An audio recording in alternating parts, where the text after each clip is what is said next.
Badan Pusat Statistik BPS mengumumkan inflasi bulan September melonjak 1,17% secara bulanan. Sementara secara tahunan inflasi di bulan September menembus 5,95%. Inflasi dari kelompok pengeluaran transportasi memberikan andil tertinggi terhadap inflasi bulan September, yakni 1,08%.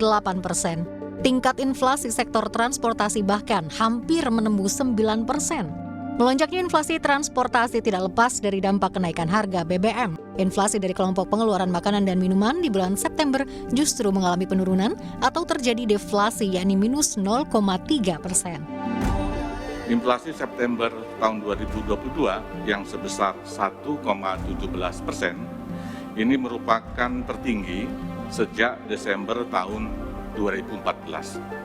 Jadi saya ulangi bahwa inflasi yang terjadi di September sebesar 1,17% ini merupakan inflasi tertinggi sejak Desember tahun 2014, ya, di mana pada saat itu terjadi inflasi sebesar 2,46% sebagai akibat kenaikan harga BBM pada bulan November tahun 2014. Dengan demikian, Bapak Ibu sekalian, tingkat inflasi tahun kalender itu menjadi 4,84% dan inflasi tahun ke tahun menjadi 5,95%. Menanggapi hal ini, ekonom Bank Danamon Irman Faiz menilai inflasi bulan September sejalan dengan ekspektasi pasar.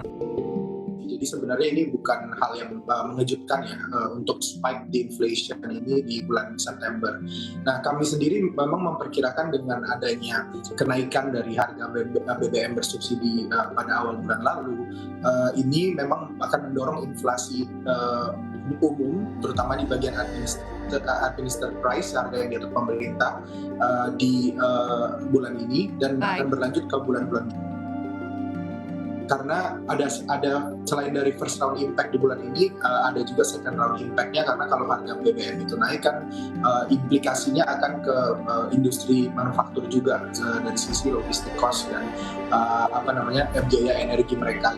Jadi mau nggak mau untuk menjaga marginnya tetap stabil, akan ada penyesuaian dan untuk harga output, terutama untuk harga manufaktur gitu, Mbak. Sementara itu, menurut Managing Director Lembaga Manajemen Fakultas Ekonomi dan Bisnis Universitas Indonesia, besaran inflasi sudah sesuai prediksi.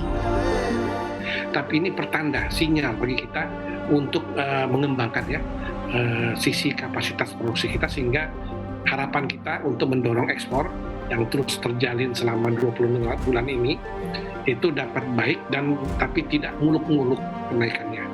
Kita mesti menjaga supaya kapasitas masih dapat menanggung keinginan kita untuk bertumbuh lebih tinggi lagi dari saat ini. Meski inflasi kali ini melonjak, namun potensi Indonesia masuk ke jurang resesi disebut hanya 5% saja. Kemungkinan Indonesia mengalami resesi itu sangat kecil ya. Jadi kalau memang kita melihat ekspektasi pasar itu hanya kemungkinan 5% nih Indonesia masuk ke jurang resesi gitu. Karena tadi memang sudah dijelaskan ya oleh Mas Risto dan Mbak Isya bahwa fundamental Indonesia saat ini itu sudah cukup baik gitu. Jadi memang juga wajar nih, karena kan memang sumber utama resesi itu kan dari sisi global ya, karena dan degree of economic openness kita ini tidak besar dan lebih dari 50% ekonomi Indonesia ini drivernya itu ditopang oleh kegiatan konsumsi dalam negeri gitu. Tapi memang yang akan dirasa adalah naiknya tingkat pengangguran dan menurun daya beli. Meski demikian, tahun depan defisit fiskal Indonesia harus mampu di bawah 3%, sehingga tahun ini kebijakan ekonomi yang diterapkan harus efektif dan efisien.